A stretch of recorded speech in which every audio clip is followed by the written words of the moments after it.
Kenapa motor MotoGP tidak pakai kaca spion?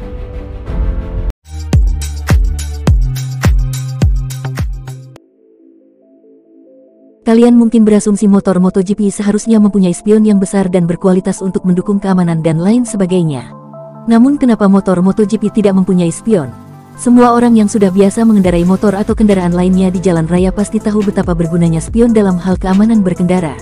Saat menyalip, berbelok dan mengerem akan jadi berbahaya bila kita tidak bisa melihat kendaraan yang di belakang.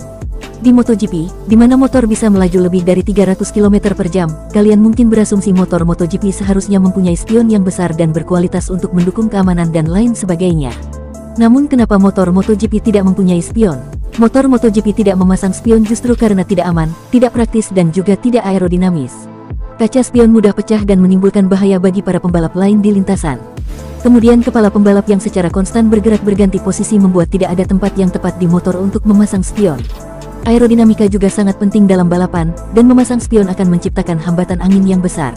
Getaran yang disebabkan oleh motor bermesin 1000 cc dan kemiringan pembalap ketika menikung akan menjadi tidak mungkin bagi pembalap melihat ke arah spion dengan baik. Lalu kenapa balap mobil dilengkapi dengan spion sedangkan MotoGP tidak? Di ajang balap mobil, pembalapnya dibatasi hanya pada satu posisi saja dengan pergerakan tubuh yang minimal, sehingga memungkinkan kaca spion ditempatkan di tempat yang tepat. Di motor MotoGP, pembalapnya harus bergerak ke kiri dan kanan terus-menerus demi mengeluarkan potensi penuh motor. Lutut dan siku pembalap rapat ke dalam motor saat di trek lurus, dengan kepala yang hampir menyentuh tangki, lalu pembalap harus menggeser badannya dari sisi ke sisi untuk menikung, membuat pemasangan kaca spion sangat tidak mungkin dilakukan. Jelas tidak ada tempat yang tepat untuk menempatkan kaca spion di motor MotoGP, yang mana kegunaan kaca spion ini cuma hanya sepersekian detik saja, dan jika mau pembalap sebenarnya bisa menoleh ke belakang sebentar untuk melihat pembalap yang di belakang.